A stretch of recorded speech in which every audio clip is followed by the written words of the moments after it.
Good morning, good afternoon, good evening, and good night, wherever you're joining us today in today's live lecture, coming to you again from Nkolo Mahadum Wisdom University.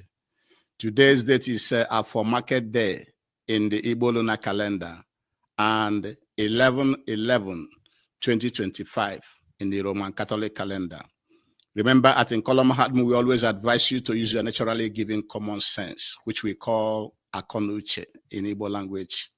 And also, we are primarily set up to decolonize your mind. That is to give you the correct information from an Igbo man, from Biafran and African perspectives. And that is why we encourage you to always subscribe to our YouTube channel. Follow us on Facebook, TikTok, and Twitter, and you'll be glad that you did. And please also like, comment, and share.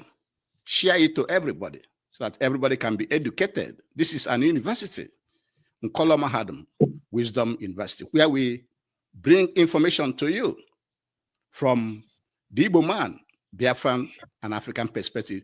We want to encourage you to see things from how it concerns you and not how it concerns other cultures. Every culture protests their own. And that is why you can agree that we are Igbo-centric or Biafran-centric and African-centric in this Nkolo Mahadum Wisdom University.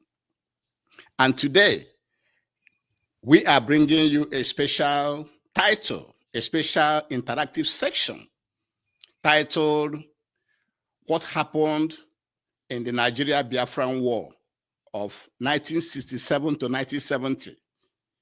And we have a well-educated public analyst, Keny I'nugo, who specializes in media psychology and public policy. If you understand his area of specializations, you will know that he is well knowledgeable, very well, highly trained, highly experienced to discuss every issue around the world concerning media. He's a media specialist and public policy professional. And so he'll be joining me today in a few minutes to discuss and bring to you a wide variety of information concerning the Nigerian-Biafran Civil War. So thank you for joining us. Please share this lecture to get to everybody as we move along. And having finished this introduction, I will now bring in our guest, our public analyst, specializing in media psychology and public policy, Mr. Keny I'nugo, to join us in the program. Mr. Keny, thank you very much for joining us today in this interactive section to discuss what happened in the Nigerian-Biafran War of 1967 to 1970. Like I have said earlier, Mr. Keny is a public analyst who specializes in media psychology and public policy. He has all the knowledge it takes to educate us on everything that is happening in the world, but most importantly, from home. Mr. Keny, you are welcome to the program. Thank you for having me. Thank you very much. Do you have one or two things to say to our listeners before we get into the lecture? First of all, I want to thank you for having me again and to continue to have me as time and chance permits. As for the listeners and viewers, our expectation is the time will come when we interact at the level of you calling in. That hasn't come. When the time comes, we'll do it. The topic today is on the crisis in Nigeria between a particular time that led to the war, the breakaway of the eastern region to the Republic of Biafra, and then the things that happened during that time. Obviously, Some of you will say, oh, how old is he? How did he know about the war and all that and all that? It's all welcome because they are all true. How old was I? What was my education? What was my environment? What are the things that I could see and record at that time? And then what are the things I read up? Because I couldn't have been everywhere, but I was somewhere. And I can tell you right away, if you were born in Biafra and you heard that bomb, or your mother who was giving you breast heard it and threw you away in order to run away for her life, you experienced the war. So, having said that, I'll ask us to keep an open mind. And like I said, I have a book on it, and some arrangements have been made. We want to conclude the arrangement because it's a more than $1 million experience for a child in Biafran army, in Biafran environment, and the war that he wasn't qualified to go into, but then he went and saw and recorded.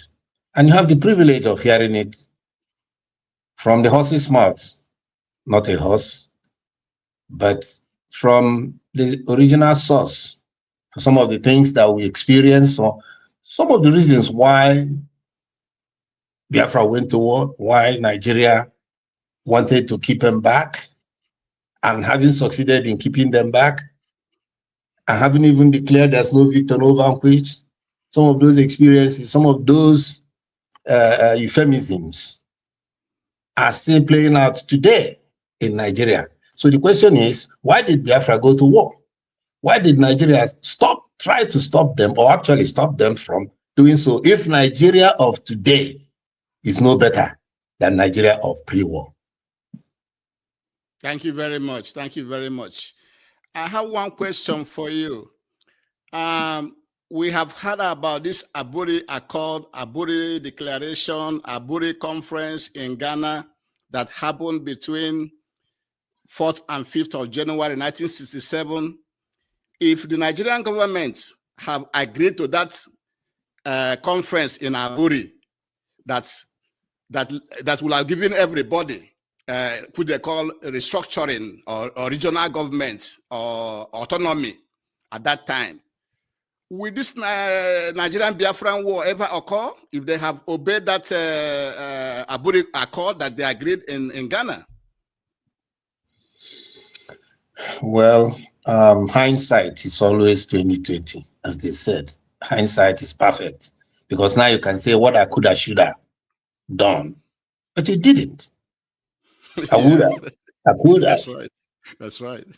I should have, but you did not.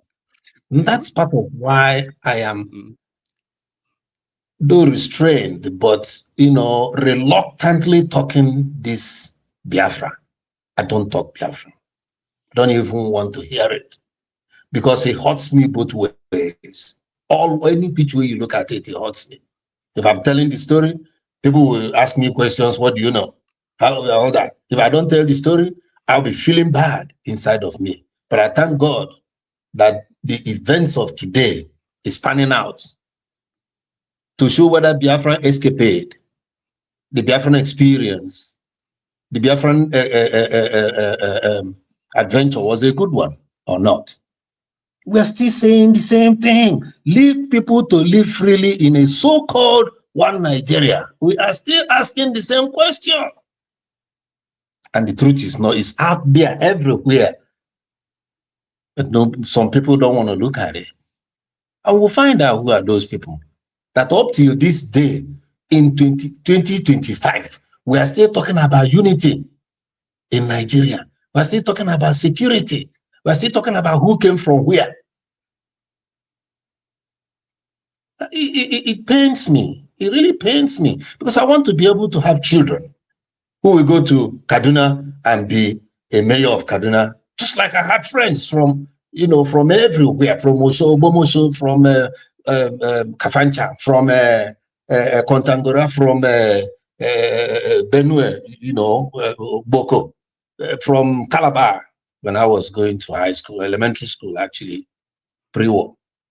And we didn't know who came from where. We just know the street where you live. He lives in Arochukwu Street. He lives in Kano Street. He lives in Calabar Street. And that's all. Sometimes we played games, soccer, against each other. People of Kano Street, people of Calabar Street, Mission Avenue. And that's all. That's the only division. But now, when you say, myself in particular, I will tell you, if you say this is a combination of, say, a board of directors, how Nigeria has brought me to, I will begin to say, who is who? Where is he or she from? Is he a male? Is he a female? Well, yes, I do, because Nigeria has given that mindset to me. If it's not because of the thank God for the subject of psychology that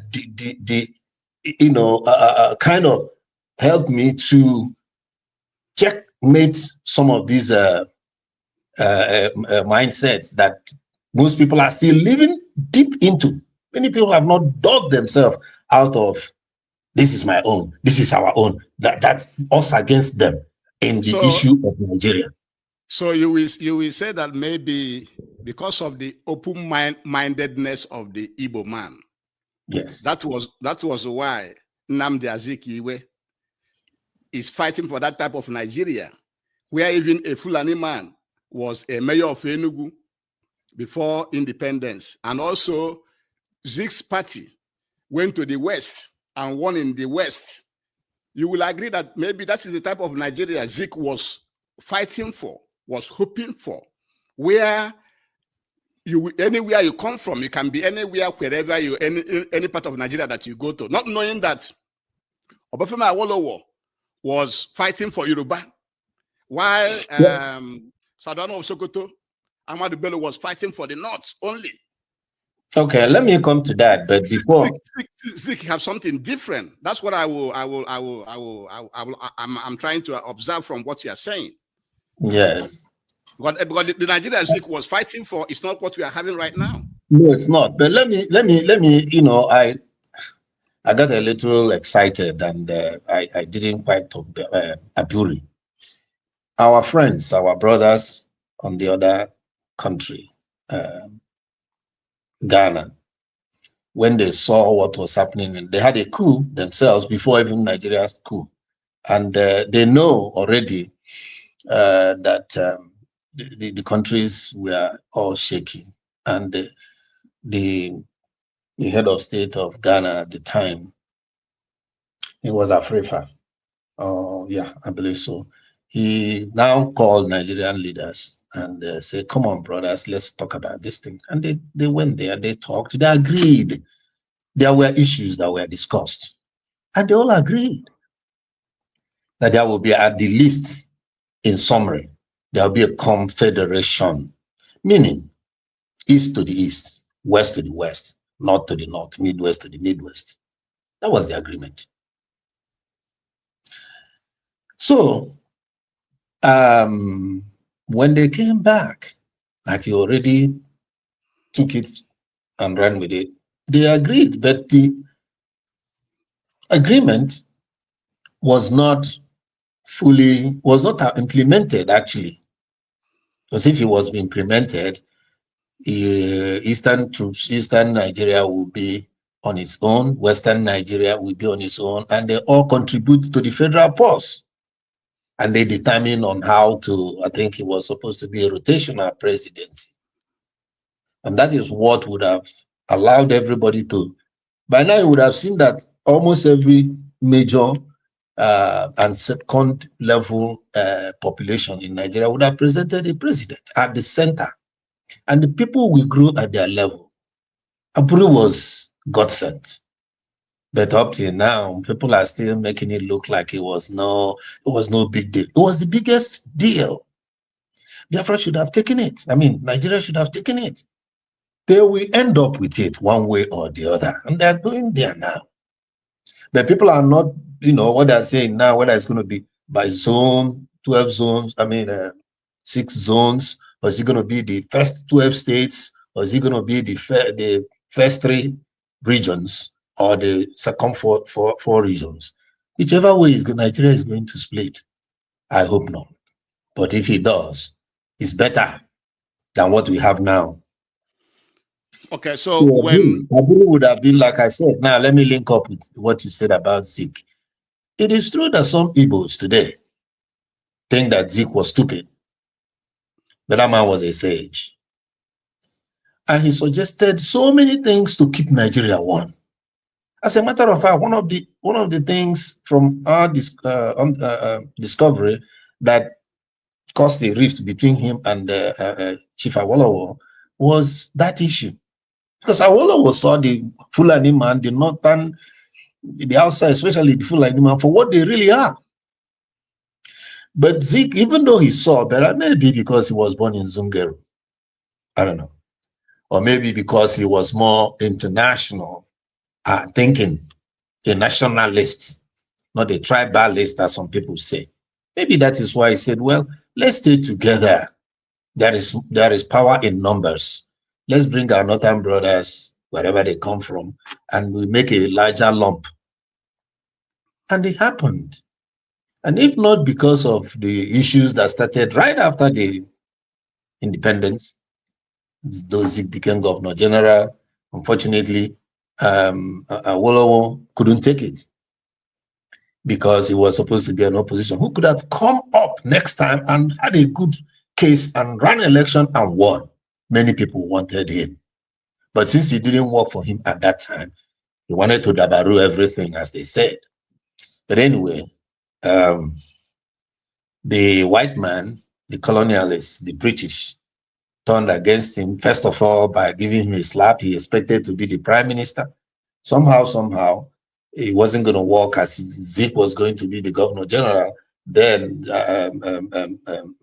another southerner to be the prime minister. So somehow. But after all those things, Nigeria moved on until we had the crisis during the Western election. Then the coup that was supposed to correct it. Then the coup that was supposed to correct the coup that came to correct. And then Biafra. Now, before Biafra, Gowon was on seat. And then Aburi came. But they didn't use Aburi. And then the pogrom continued, or genocide. Some call this genocide. The Igbo genocide in northern Nigeria. And then the East. I remember very clearly when Juku, the governor of Eastern Nigeria, then said that people should go back to where they live. I remember that. People should go back to where they live. And when they went back, they were further massacred. People who survived the first pogrom did not survive the second one. And so that by the time Aburi has been conducted, there was so much pain on the eastern and the eastern region. They were really should have been appealed to or appeased, but they were being continuously poked to get out.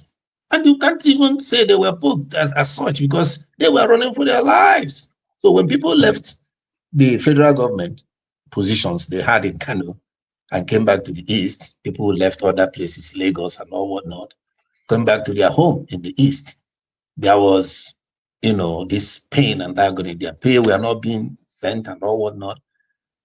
And then General Gowon decided to divide Nigeria into 12 states, creating 3 states out of the eastern region, thereby making Ojukwu nonsensical or irrelevant, or planning, And so when that happened, you don't blame Ojukwu, who called on the people and said, well, I'm the governor of this place, and this is what has happened. This is what General Gowon has done. What do you want me to do? The record shows that the people say, based on our experience, declare the state of Biafra. Let us be independent. And if we can't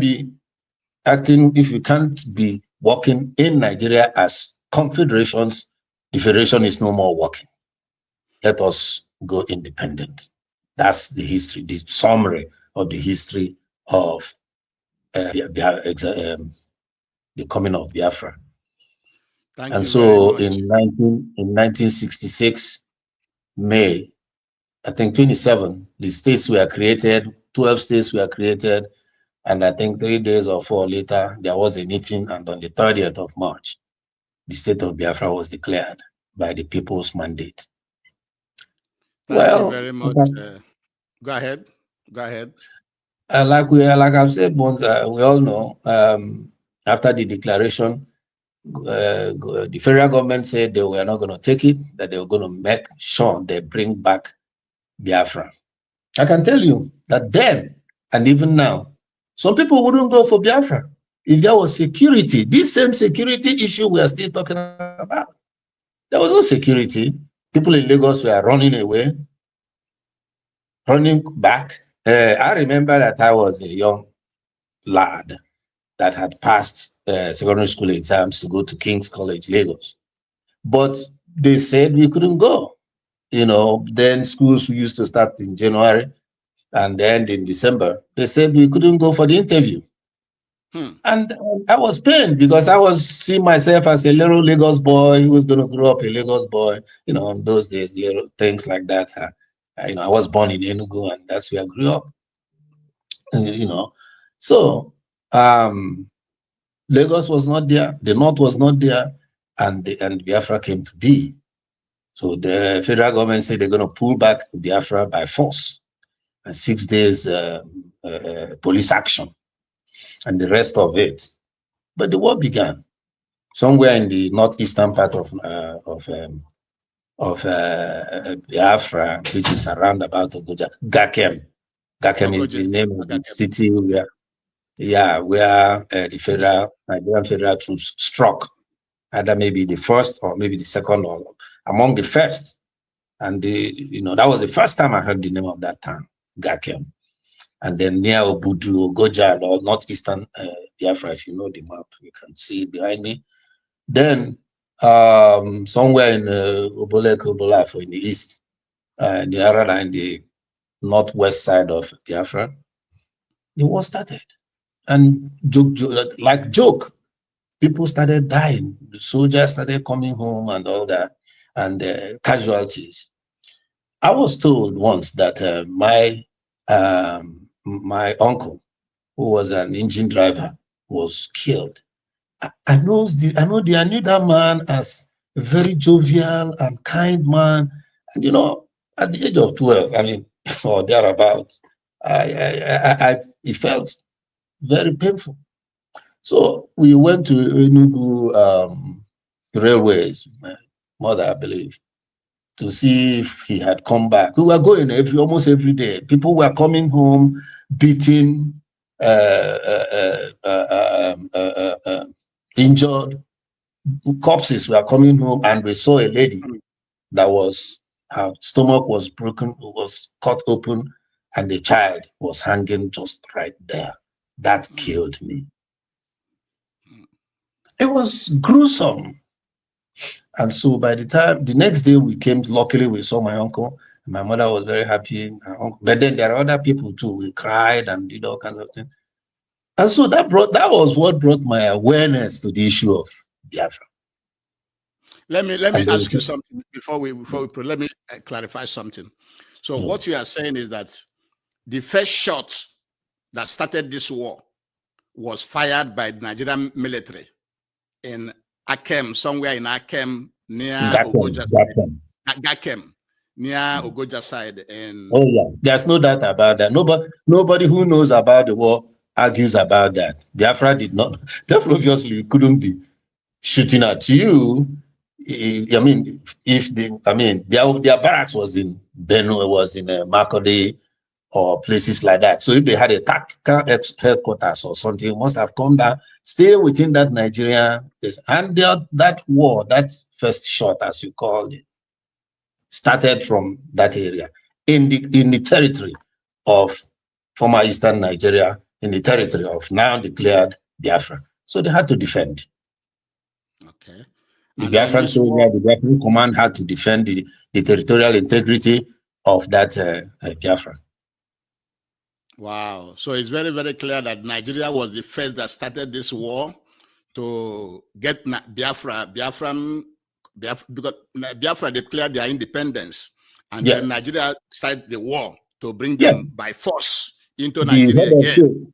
The head of state of Nigeria at that time, General Gowon, declared so-called police action. And that is action. That is going in by force. That is force. And when they got there, they didn't go with police, of course, they went with the army. And then when they came and saw resistance, then they increased their pressure. So like I said, that's, plus all the other things happening at the rear, and the war started. And we started seeing soldiers coming, all, the war thing began to happen. We started seeing injured soldiers. And this war continued from July 6, 1967, and ended January 15, 1970. Now, yes. This police action, which they say they will do for 6 days or 6 months, lasted for 3 years. So, 6 days. 6 days. Less than 1 week. Less than 1 week. Because they did not count on Biafran resistance as much. Because there are so many things that happened. The Biafrans had sent back northern soldiers of northern extraction, with their guns. The Nigerians sent back to the eastern soldiers without their guns. And they know that Biafra did not. This is some of the things that pains me. You try to deal with somebody, using soft hand, they're using hammer on you. Biafra was not designed to happen, but it was forced on the people of Eastern Nigeria of that time. Because the reason I say Eastern Nigeria is wasn't the only Igbos. The Calabar people were being killed, the Efiks, the Bibios, the Ogonis, the Jaws, the Shekiris, and all that. All the people from Eastern region were being murdered. And when they came down and agreed to secede, to be independent of Nigeria so that they can defend themselves, since Nigeria could not do that. The same thing that is happening today, that they will now form a system that will protect their interests, their property, and their lives. That's all. And so the Nigerian government said, no, you can't do that. You can't do that. We'll be killing you and you're going to stay here until we finish you. Which, if you look at it and join it with Fulani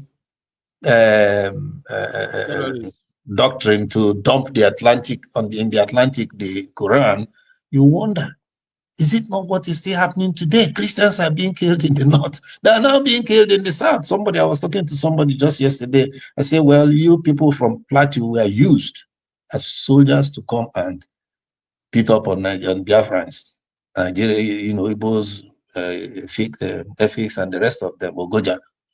But look at what is happening to you now. I said, my brother, I'm really sorry. If there's a way I can tell you guys sorry. I said, no, it's not about sorry. Go out there and fight for yourself. General Danjuma, retired, has said it to you. He's one of you. He's a Christian, and he knows what happened. And he knows why the rotation of presidency didn't reach him, but reached Buhari twice. That's another caveat. Yes. Danjuma was more important in the issue of Nigeria, whether it's during the war, whether it's before the war, whether it's after the war, than Buhari. But Buhari had a shot at the presidency. Buhari had a second shot at the presidency. Danjuma didn't get a shot. Danjuma. So think about it, because he's a Christian. But even though they rewarded him with some oil wells. But I can guarantee you that if you asked him to dump the oil well and be seated in Aso Rock, he would choose Aso Rock. Oil well in Biafra land. Okay, so yeah. Now, and the war started. I remember I couldn't we were asked to select any federal government, federal college or rather government colleges in the Eastern region. Then we had Government College Afibo, Government College Umuahia, Government College Owerri, Government College Port Harcourt, and the Queen's College for the girls in Enugu. So, of course, my father wanted me to go to Umuahia. I didn't want it. I wanted to go to Port Harcourt, Port High Life. Somehow, I accepted Umuahia. I had to go to Umuahia for about, by then it was a month or so, but the war had already started. You know, that was somewhere in July, you know, and when we got there, they told us that they're about to shut down the school because the war, fear. I think they had had a couple of air raids, plane bombing, and the school shut down. So I went back to Enugu, and we saw the army youngsters, doing their fatigue and everything. We had been scout, boys brigade, and the rest. So we joined them. We just followed them behind and all that. This is middle 1967. In the process, remember, the psychological development and growth and looking at what is happening. And we were being told that what was that to say? They want your money. They want your money, not your prosperity. Biafra, be vigilant. And it was ringing in my head. My mind was like, look, if these guys are going to come and kill us, I have seen what they did regarding, the refugees coming back. So if they're going to march down here and kill us, we might as well join the army and whatever. Of course, nobody was considering us in the army sense. But we were always going to the barracks, and they gave us food, they gave us this, money, everything. And we went home. One time I didn't go home. So I stayed with them. And I saw there were boys doing parade at night. I joined them. I was very good with parade and everything. I was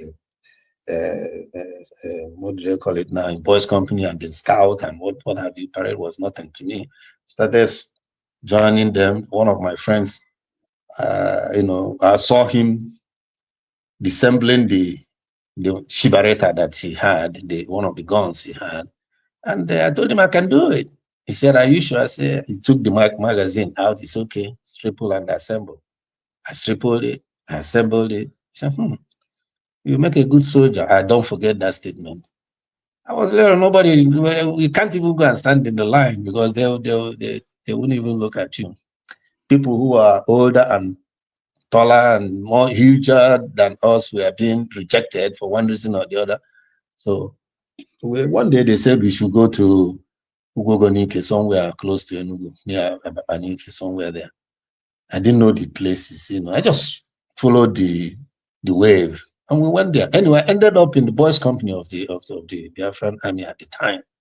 I remember once that I won't go into all this. You get my book and you read it and you see all that. That's okay. What I'm taking away is you voluntarily wanted to join the Nigerian army because you don't want just like you and so many other Biafran males and females.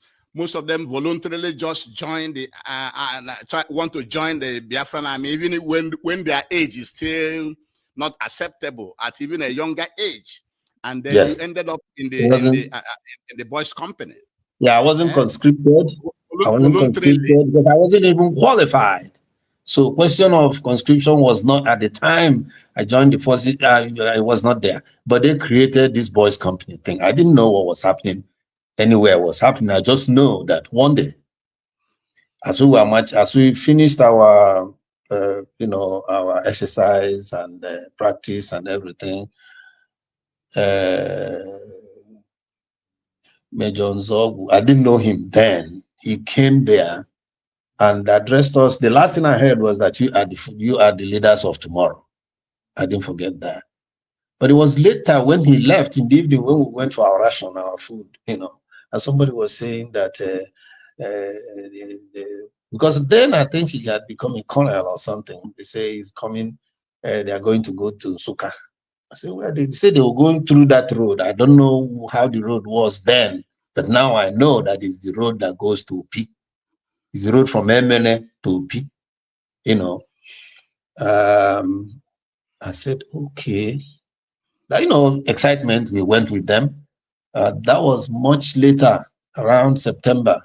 So after when we got there,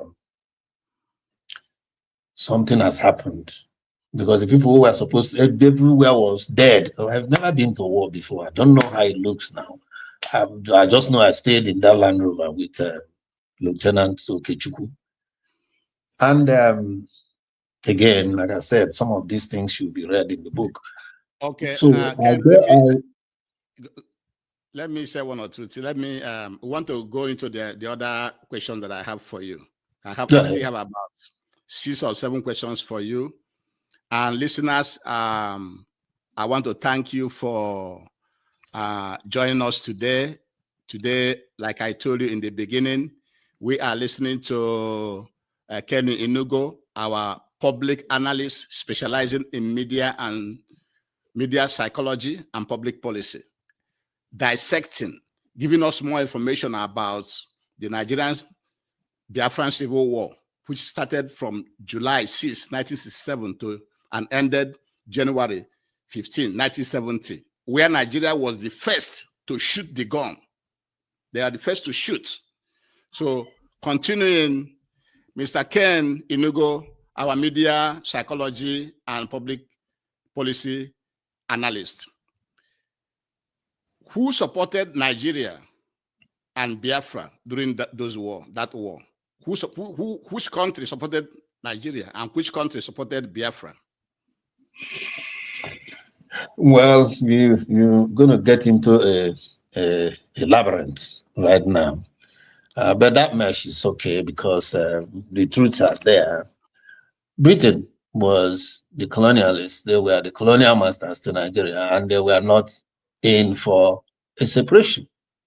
Because the first people that wanted to, or rather maybe the northern Nigeria first wanted to secede from Nigeria and would have.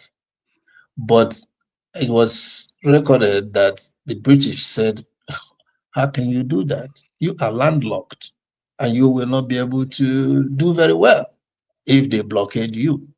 So why don't, if Nigeria blockades you, meaning east and west? And they turned back. That's why, as they said, they came back and staged the counter coup of May 1966. Of July. I mean, July, excuse me. July 29 is when they killed that Buronsi. So you can now see that the whole thing turned around because of the advice of the British government. Along the line, it is also said that China had offered to supply Biafra weapons. China wasn't as strong as it is today. Nobody was taking China seriously in international geopolitics. So it would have been foolhardy. People will say, nah, Biafra would have, should have. But that was then. It's not now. We don't know what we know now. China was a third world country at that time. Yep. It's a superpower today. Yep. So people should gauge things or assess things or analyze things based on the time, not just what you have at the time you're making the assessment or analysis. Now, so Britain for sure supported. Soviet Union supplied a number of weapons. In fact, it's this Ukraine that had more of. I later found out that it was these Ukrainians that were both the pilots and this thing as part of Soviet Union. Okay. That came to fight. Yes, they were part of Soviet Union. Fighting for Nigeria, fighting with Nigeria. Fighting for Nigeria, coming in as Russian, as a Soviet Union pilots. They had Egyptian pilots, Libyan pilots. They have those ones are there, but the planes and what have you came from Soviet Union. And Soviet Union we are talking about is Ukraine, because Ukraine was part of Soviet Union in 1967, 68, 69, until recently, after Gorbachev came in and made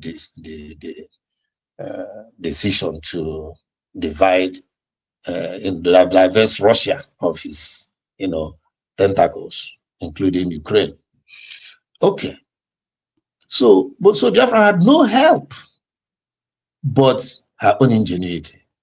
The Biafran engineers went to work and started developing different types of weapons and other arsenals, including the most popular Ogbunigwe, which in Igbo language is an Igbo word, but it means in English, killer of plenty, and it kills just like that. It was a scary thing for the Nigerian soldiers and all whatnot. Anyway, I believe that it's obvious. So many things have been declassified. People know now that it was Britain primarily and some other,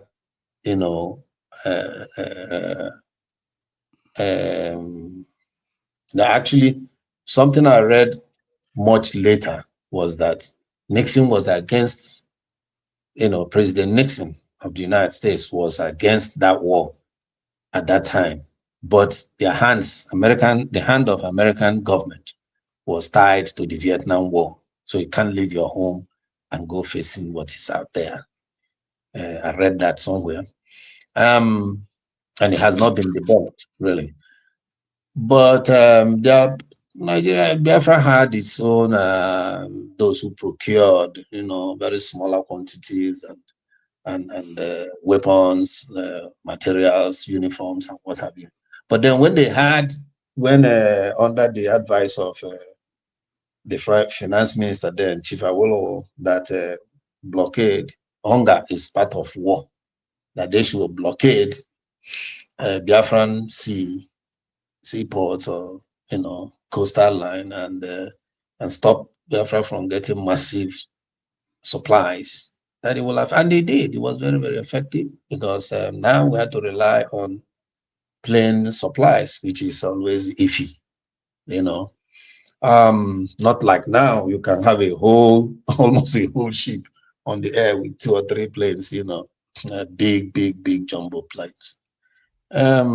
So it was all these forces with Nigeria that fought Biafra with no help, no serious supply. You had a couple of mercenaries here, Captain Major George, Captain whoever. They had like a few of them in Biafra. I can't remember their names, but I know they are in the book.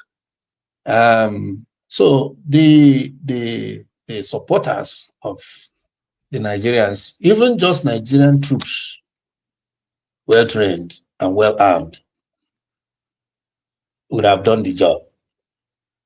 With Nigeria, with Biafran hands tied behind, blockade, and then no weapons. But Biafra survived, not for 3 days, not for 3 weeks, but for 3 years.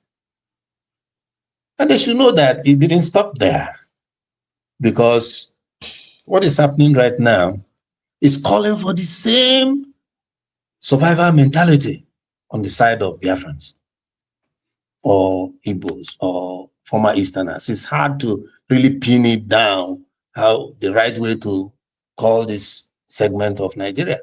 If you call it just Igbos, it's not only Igbos, the FX, the BBOs, the Jaws, the Ogonis, and what have you, people from that area. That's why they created Southeast to be people that are only Igbos. But then look at the boundary adjustments, always disfavoring the Igbos. If you go to the Midwest, what do you call it now? Delta. Some Igbos are cut into Kogi. You go to Enugu, some are cut into Benue. You go and so on, all around.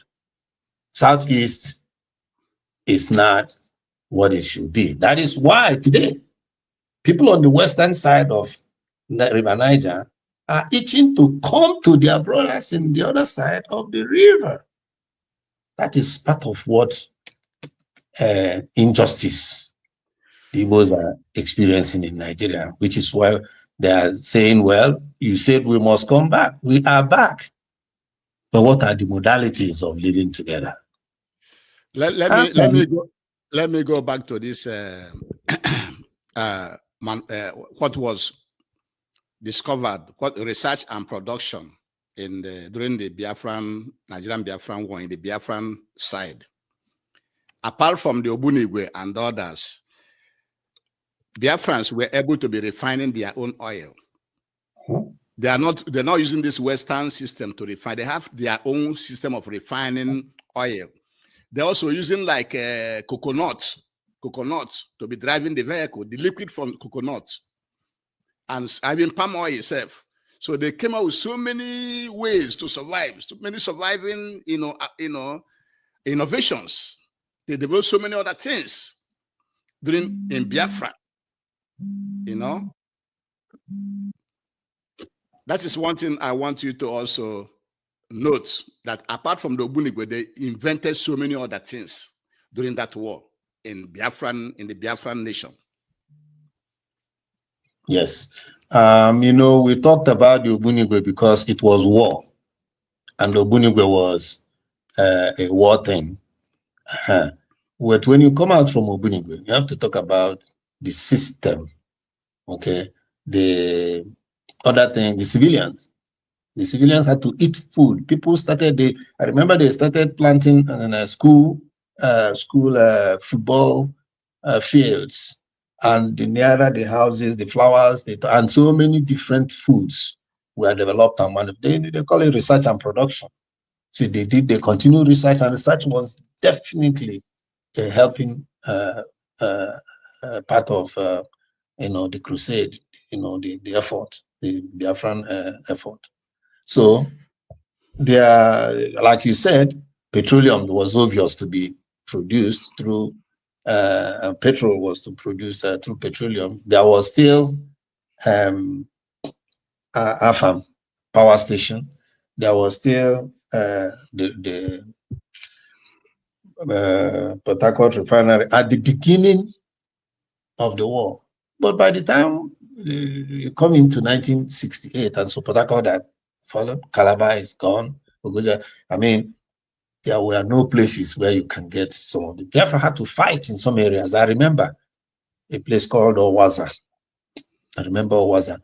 The fight there when they needed to penetrate and get crude oil, and that's for the production of petrol and the rest of them. They manufactured clothes.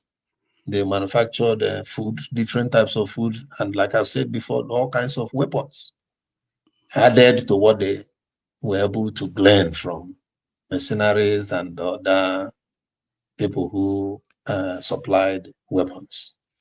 And the people's mindset, in fact, at a point in time in 1969, if I'm not mistaken, General Ojukwu had gone to a place near Ahiara, and that place he made a declaration of what appeared to be, SAP, what Nigeria called SAP, which is tighten your belt because we are at war.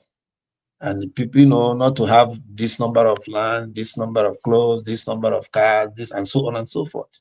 That declaration is called, it was called the Ahiara Declaration. Yes, you can look it up. So let me add one more thing before we go on, because we're gonna be running now to close on time. This A and C blockade that prevented ships from bringing goods into the Biafran nation led to a lot of hunger, especially malnutrition amongst the children, that led to Kwashiorkor. That you see a lot of children then protruding their stomach because of lack of electrolytes and nutrients required for the child. Do you see that as part of the reason that the war ended the way it ended? It's difficult to say yes, but it's difficult to say no, because those who instituted it know what they were doing. And it's not like today where propaganda, propaganda was there. Nigeria had the most efficient propaganda machine in the especially British government. With BBC megaphone. Exactly, that's what I'm saying. With the British government via the BBC. And BBC, even in Nigeria, was taken as all of it. They know it, they have it, all the information, everything. And propaganda is a powerful weapon of war. So when you show pictures of people who have Kwashiorkor protruded stomachs and skinny hands and legs as sticks, first of all, on the one hand, they will curry favor. You know, we make some people say, "Oh, why is this?" and all that. But on the other hand, some people will say, "Oh, you know, if that is the case, then you know, let's." Some people will say, "You know, let's stop this war and bring back Biafra to Nigeria and all whatnot." All that emotion came to play. And those that ran the affairs of Biafra, because we always say Ojukwu, Ojukwu, Ojukwu, but he wasn't Ojukwu all by himself. You had Effiong, who was his second. You had Madebo, who was army commander, and so many of them. So the Biafran government saw, and like I said, wrote plenty in the book. I remember just before this time, about this time in Aba, along that Aba-Owerri road, somebody stood there, a major, they were talking, and I was just sitting there, you know. He said he was stamping on his foot on that road, Aba Umuahia road. We had just finished coming out from Umuahia, lost Umuahia, recovered Owerri, and then now thinking of going on either returning to Umuahia or going back to take Aba. He says the Nigerian troops are now on Aba Umuahia road. That night we left that area, and the next morning they were in that school. I remember that school, Musulu Training Depot. I think it was a school of higher education school. I don't know what it is now, but I know it was a training depot for the Biafrans, and we stayed close to the bush, close to there, as we are one of the battalions that I served on, was in. So that particular experience made people weak. Some people made some people angry, and made some people even more determined to dig in and say, it's either I am free, give me freedom, or give me death. Wow. Now, let me ask you, after Nigeria succeeded in the surrender of the Biafran nation to come back to be part of Nigeria by force, and they have this no victor, no vanquish. Was this no victor, no vanquish maintained? Was there a victor and was there a vanquished, in your own opinion? Well, in my own opinion, the Biafran war was awkward, very awkward. And so it was good that Gowon said no victor, no vanquished. There are so many issues. Should Ojukwu have left or shouldn't he have left? Was he going to sit there and the army has crumbled? I can testify to that because I was going home. I was walking home from Aba, if you know where Aba is and where Onitsha area is, where I come from. You know, it's some long distance walking. There was total disorganization. People knew 12th division was totally disorganized. As a matter of fact, it has been assigned, the battalions or brigades have been assigned to other, and 12th division was in charge of that Aba. And there had been other issues in 12th division before this issue. Okay. So Biafra, if he had some help at all, I think he would have stood the time, considering what he has done already. On the other side, Nigerians keep saying, hey, they were merciful, they were not wanting to kill everybody. And what are you talking about? You were fighting a war. You were killing people. As for the air raids, they were coming and bombing. Your long range, this thing were going into places where only civilians were. You weren't hitting. They were bombing refugee camps. They were bombing hospitals. They were bombing marketplaces. They were bombing everywhere. So what else do they want? They were killing everybody everywhere, and they're saying that they're not. Their intention is not to kill everybody, but they are killing everybody. They did not follow the United Nations War Convention in that war. Rules of engagement. No, exactly. You see, when you win a war, you can say anything. When you win war, you can say anything. If you didn't win, then there will be people will now, that's why it took me this long. I know how old I am now. You can imagine how old I was during the war, and then how many years after. I don't think I'm not afraid of anything right now, but I know I was afraid of something sometime. The reason I'm saying it that way is that it's the truth. This book would have been written no more than 20 years ago. All the materials were there. There's nothing new except confirmation of what I already know. Just the other day, former President Buhari, Babangida wrote a book that clarified so many things. The list of which was, like you said, it wasn't an Igbo coup. Some people say it was the coup that started the war. First of all, it wasn't the coup in my mind. Even if it was the coup, it wasn't an Igbo coup. Put that one aside. I just talked about Buhari being given You're talking about the January 1966 coup, the first coup. Yes, that's the one I'm talking about. That first coup that we had, the coup that brought Aguiyi to power. He wasn't a part of the coup, as they said, but the thing fell on him and he took it.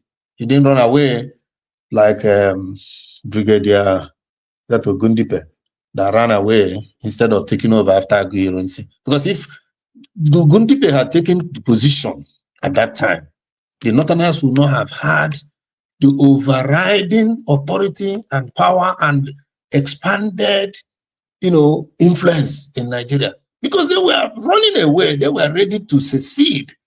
And all of a sudden they saw there was this power vacuum. Okay. And they filled it and kept feeling it and kept feeling it. And they became comfortable with nobody challenging them. The only people who challenged them before was the Igbos, and they were out of the equation, and they have been, decimated and brought down to level of to capitulation, basically, just so that they can their generations will continue. And then, I don't blame the man though, because the way it was set up, they would have killed him too. So maybe that is his, mathematics. And so he left and became High Commissioner for Nigeria in Britain. So what you are saying is that the Biafran nation were the vanquished and the Nigerian nation were the victor after the war as part of the settlement. That victor, no vanquish, is not true. That what we have seen since the end of the war up till now shows that the Nigerian government is the victor and then the Biafran people are the vanquished. There's no doubt about that. I want to put it this way. I'm not going to talk about victor. I'm not going to talk about vanquished. I didn't make the statement. That's what General Gowon, the head of state of Nigeria and commander-in-chief, said. But that, in my mind, my thinking is that he said it so people won't go gloating and say, "Oh, we are the victors. We crushed them," like somebody said they crushed Biafra.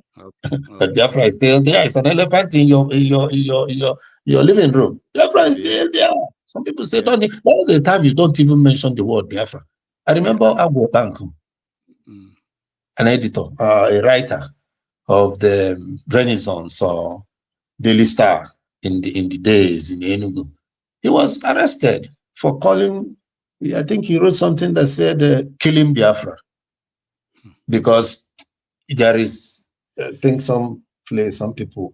In short, the name Biafra was anathema at the time. And like I said, that was part of why, even though it would have been another level of book if I had written it 20, 30, 40 years ago. But we can say Biafra today and comfortably disagree with Biafra idea and comfortably support it where we think it's okay, because the guns of war, the smoke, the whatever emotions that will be kicked up as a result of the mention of the word Biafra, has subsided, at least. So I'm not talking victor, I'm not talking vanquish, but I'll talk RRR, 3 R's: reconciliation, rehabilitation, and reconstruction. Some of them happened. We saw reconstruction, Taylor Woodrow in those days and the other ones too. Rehabilitation to some extent, but if what was done in 1972, if I'm not mistaken, was rehabilitation, if I bring in $10,000, naira, 10 pounds, it was pounds then. If I bring 10,000 pounds, you give me 20 pounds. I bring 1 million pounds, you give me 20 pounds, and so on. I'm sure nobody took to the bank 20 pounds. People took 100 pounds, 200, 300, 500, 1,000, 2,000, and hundreds and hundreds. The Biafrans had money before the war. So after the war, you decided that to rehabilitate them, you will give everybody 20. He killed my father. I remember my father was just sitting like this. All my money. He gave him high blood pressure. I was younger then, but I know a few things at the time. And no, there was, I'm not going to call them victim, but neither am I going to call the other one vanquished, because they weren't particularly vanquished. They just gave up. Say, okay, you want this thing. If you get it, there is peace there. Here you go, take it. Now this is what they have made of it. It's even worse now.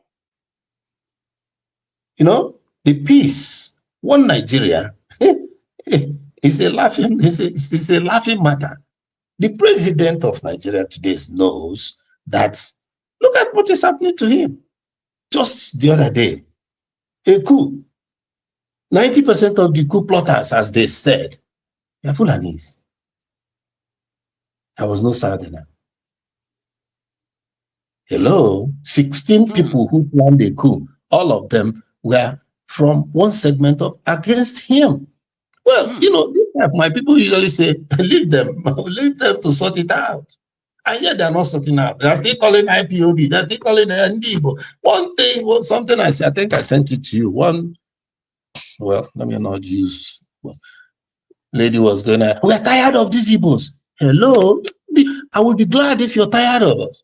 And say, go. Exactly. Yes, that's right. That's the solution. If I'm tired of you, it happens even in marriage. The wife or your husband will say, I'm tired of, go. Or they walk away from. We walked away. They forced us back. No, you have to take care of us. Give us security. Right. Give us all those things that make for equitability. That's correct. That's correct. Freedom or death. That's correct. Which means that war have not ended from what is going on today. We don't have no seaport. We don't have no airport. We don't have no federal presence. We don't have any public federal hospital. I don't see any federal hospital in any of our region. I don't see major highways. I don't see any federal program, social program in our places. So, which means the war is still going on. In the current Nigerian government, an Igbo man is the 6th person. The deputy speaker in the National Assembly is an Igbo. The 6th Igbo man is, which means the war is still going on. Yes, what do you think about that? The issue of marginalization cannot go untouched. When you talk about, the affairs, public affairs in Nigeria, public policy, because these are deliberate policies made to marginalize the Igbos. Well, some of them work against them. Some of those policies work against the federal government. Because right now, you can see that right after the coup, denied the coup attempt, that they rush an army officer, air commander now came to the Igbos. But there was none. The 3 arms, none. Yep. The chief commander of the none. Now they are making some army. Although before they started doing all that, This, remember, I mentioned it. There was a pogrom, accepted as a pogrom. But there are people who call it a genocide of the Igbos in northern Nigeria. And because it wasn't checked, it's an Igbo thing. Now, we have now seen Christians. It's now Christian genocide. I didn't do the examination. We call it that. Longest time. How did the Chibok thing came to be? The Chibok girls and the things of that nature. There are people who can't live. I don't want to personalize this stuff. I lived in Abuja for what? For about 7 years. 7 good years. I had an office. And all of a sudden, you were being still told the time when the General President Jonathan was running in 2004. What I saw showed me that there was still that's a very small word, talk acrimony, but hatred against the Igbos in that northern. Yes, they were bombed. Remember, there were all kinds of terrorist acts, and President Jonathan was working astutely to get rid of those. And then the day I really said, "Well, Nigeria is," when Jonathan said, "There is Boko Haram in the government." There's Boko Haram in the government. Yes, I remember clearly. Now, what does that mean? 2 or 3 of his ministers were the people supplying information, at least at that time, to Boko Haram. And they almost killed them. And he knew. That's why he stepped down. He was not defeated. I remember that there was a time when former President Buhari said, it's either or. You know? Yep. Blood will do this and do that. Blood will do this and do that. Blood. If he doesn't become president this time. And then Jonathan said, the blood of any one Nigerian is too much, more than my ambition to be president. He stepped down. What are we talking about? Don't we know the truth? It is truth. It is the truth. Yeah? Do you think that they defeated Jonathan? They did not. I worked in his campaign. And yes, he had problems. He had issues. He had areas where he really didn't get it right. And he himself accepted. But as far as the campaign, I mean, the government, what the things, the best economy we had was during his time. That's correct. You're right. And since then, once Buhari got into office, he became president of the Fulani. That's correct. Anybody who will challenge, let's get the records and we can see. How could you go and disarm every Nigerian and then arm Boko Haram? That's correct. Or he's even known to be the head of Meiti Allah, a terrorist group that is recognized and is operating in Nigeria. And he gave them 100 million. Oh, he gave them 100 million naira. And he also started this idea of appointing only Fulani people, Northerners, in all the important positions in Nigeria. He started it, Buhari. So he was a Northern Nigerian. What are we talking about? Now, when you think about this thing happening in 2025, don't forget that it was already happening in 1965. That's true. That was the reason why the Igbos know these things. The Biafrans knew these things, but they were patching it, managing it, until you couldn't. The Kaduna boys who were true Nigerians came. I don't want to call them coup plot. They just wanted to change the government so that we can move forward. But what do? We turned around and say, they are Igbos. I've always said that if you have 2 brothers or sisters who can take Nigeria to where it's supposed to be, let them go and be president and vice. I didn't quarrel too much, though I didn't like it because I know him, Shetima. When they say Muslim, I say people can practice their religion. All I want to see is effectiveness. And there was no evidence that Shetima was effective as governor, but still having this terrorist support toga, and then you bring him into the federal level. Look at what he did at the United Nations. Your home is burning. In my language, they say, when your house is burning, your interest shouldn't be the rat or the rabbit. You know, where Nigeria is the way it is, and you are telling us at the World Forum, the first opportunity and only probably you have is to tell us that Palestinian, hello, I have no problem with people speaking up for people, those who are downtrodden. Okay? That's another issue, because like a media psychologist, I know what the media has done. Why would the terrorists that came from Gaza, whoever they are, Palestinian or whoever, go to attack Israel on the day they were vulnerable, this holiday, vacation, something? Go and face the army. If you are fighting against the army, even if you took a plane into this, military unit, that's what they signed for. But people who were vacationing, obviously no guns, no protection, no defense. You went there, killed some, took some hostage. We're still talking about them till today. And that is what is more important to you than people who, in fact, I just said that there's this bishop that they just kidnapped, or rather is missing for the past, 4 days, 3 days, just because he came out and said, call the shots. I mean, they call the spade a spade. That, the Fulani land grabbers, these are land grabbers, because there are different types of, you have land grabbers, you have just people killing, these marauders and what have you, making life uncomfortable for people. You see them, you know that they are going to do this. At the night, you won't sleep because you have to keep watch. They say that they want your money, not your prosperity. Be vigilant. Thank you very much, Mr. Keny I'nugo, our public analyst specializing in media psychology and public policy, for joining us today. We are very, very happy. Our listeners, our followers, the Igbo race, Biafrans and Africans, everybody is happy that you are here today with all the information you have bombarded us with today.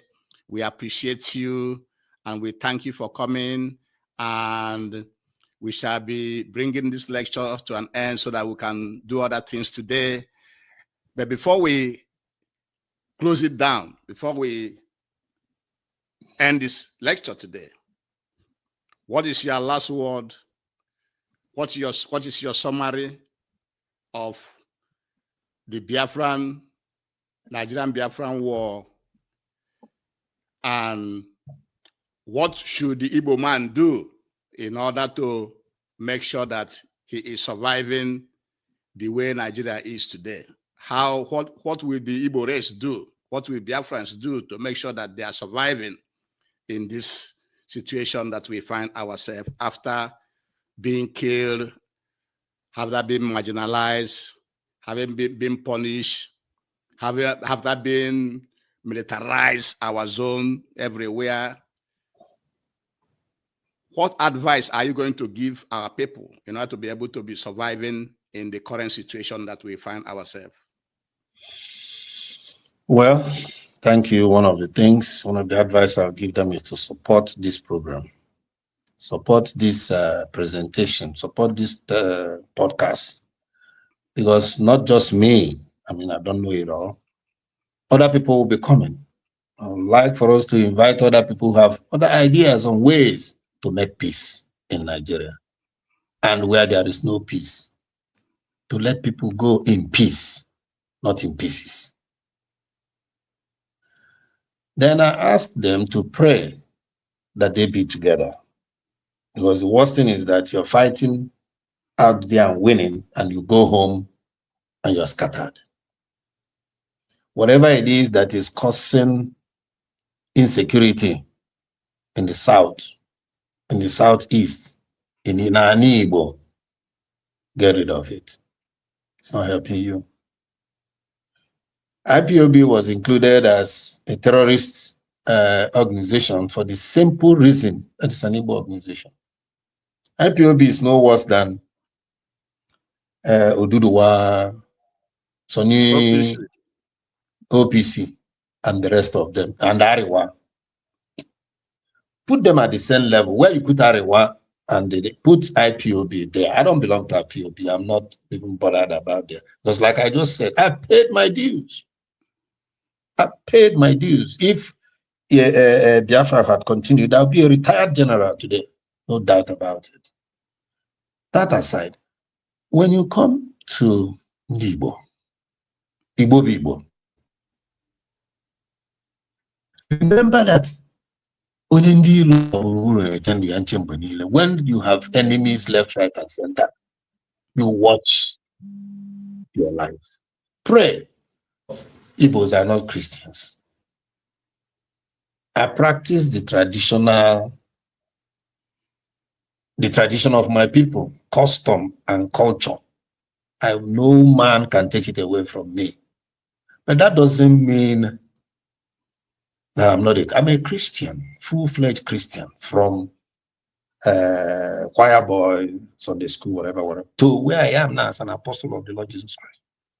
So I have it here, I have it there, and I've experienced them, and I can guarantee you, any which way you bring it, I can defend my faith.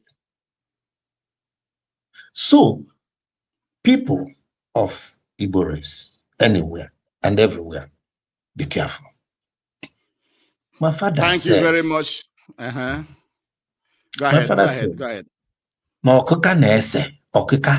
When you are great, you attract hatred. People who will just hate you for the simple fact that you are excellent, because you are up there. Don't mind them. Keep praying, keep pushing, keep moving forward. My friend also say, if you don't agree, you will, in the inner confines of your thinking, you will agree that this is true. So I thank God that what we suffered in 1967, 66, the middle is being seen other places, especially in the middle belt, where most of Nigerian troops came from to go and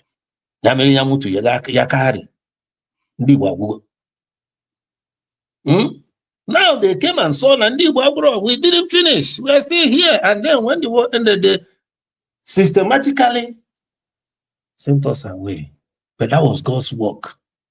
Because I'm sure that if Nigeria was okay for us, we would have, people like me will have no business going abroad. What for? I was bright enough to go to the Oxford, any school you can imagine. But it wasn't there for me. When they were doing their bursary award, I tried my own. I went to Nigeria for it. I didn't get it. That's marginalization, discrimination, inequality. But Nigerians know very well that Igbos are egalitarian. We're talking about government programs. And I was in Nigeria for 15 years between the period I left here in 1969, in 2006 or thereabout, came back 2021. I went into the system to understand how it works from Aso Rock to wherever. Wonderful. And yes, I can tell you that. I know how many times I was appointed a director in one of the establishments. But once that Igbo I'nugo came up, boom! Well, you come back the next time, the next time, the next time. And that was it. Before I knew it, that phase is gone. But what I'm saying again is, my friend also say, strengthen yourself. The Bible says, and David encouraged himself. Encourage yourself. Encourage those who say, yeah, no. Igbos are not them. Igbo are not them.